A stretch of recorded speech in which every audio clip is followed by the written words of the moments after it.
എന്തീ കാട്ടിലൊന്നും നിർത്തിയിട്ടിരിക്കണി? Vibing already vibing Thrissur ഗഡിനെ കണ്ട ഫീലാണല്ലോ.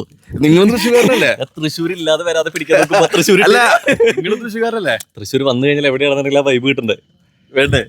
പടത്തിലൊക്കെ അഭിനയിച്ച് സിനിമയിൽ തീരാൻ പോകാന്ന് പറഞ്ഞിട്ടല്ലോ. ഇനി കുറച്ചുള്ള ആള് നമ്മള് സിനിമ വിശേഷങ്ങളായിട്ട് ആങ്കർ റോൾ നിന്നു.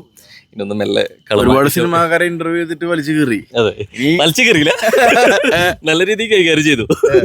ഈ സിനിമയിലേക്ക് വരാണ്, സിനിമയ്ക്ക് വരാണ് ലീഡ് റോള്, അങ്ങനെയും പറയാം. അതായത് പടത്തിന്റെ പേര് തനിനിറം. അതെ, തനിനിറം എടുക്കാൻ പോണപ്പോ തനിനിറം കാണുമെന്നുള്ളത് കണ്ടറിയേണ്ടി വരും. പക്ഷെ ഇതിന് മുമ്പാണെന്നുണ്ടെങ്കിലും സിനിമകളുടെ ഭാഗമായിട്ട് ചെറിയ വേഷങ്ങളിലായിട്ട് ചെയ്തിട്ടുണ്ട്. പക്ഷെ ശരിക്കുള്ള തനിനിറം ഈ സിനിമയിൽ തനിനിറത്തിലാണ് കാണാൻ. അത് സിനിമയിലൂടെ റിയൽ ലൈഫിൽ ഇത് റിയൽ ലൈഫിൽ വരുമോ എന്നുള്ളത് കണ്ടറിയേണ്ടി വരും. ത്രില്ലർ പടമാണ്, ത്രില്ലറാണ്, ഇൻവെസ്റ്റിഗേഷൻ ത്രില്ലറാണ്. അതെന്തോ ക്യാമ്പൊക്കെ ആയിട്ട് വന്നിട്ടുണ്ടോ? ഇതേപോലെ തന്നെ നമ്മളൊരു സ്ട്രേഞ്ചേഴ്സ് ക്യാമ്പിൽ നടക്കുന്ന ഒരു സംഭവം, ആ സംബന്ധവുമായി ചുറ്റുപറ്റി നടക്കുന്ന ഒരു അന്വേഷണം. അതെ, പിന്നെ അതിൽ വരുന്ന ഒരു അപ്രതീക്ഷിതമായിട്ടുള്ള അതിന്റെ കഥകൾ മുന്നോട്ട് കൊണ്ടുപോകുന്നു. അപ്പം ഒരു ക്യാമ്പാണ്. എനിക്ക് തോന്നുന്നു കുറെ പേർക്ക് എല്ലാവർക്കും റിലേറ്റബിൾ ആക്കാൻ പറ്റുന്ന ഒരു കാര്യമാണ്. ഒരു യൂത്തിനെ ചുറ്റുപറ്റി നടക്കുന്ന വിഷയം എന്നില്ല, സാമൂഹിക വിഷയങ്ങൾ എന്തെങ്കിലും സമകാലികമായിട്ടുള്ള വിഷയങ്ങളുമായിട്ട് ബന്ധപ്പെട്ട് അങ്ങനെ പറയുമ്പോൾ അനുവേട്ടനാണ് കേന്ദ്ര കഥാപാത്രം വന്നത്. പോലീസ് ക്യാരക്ടറിൽ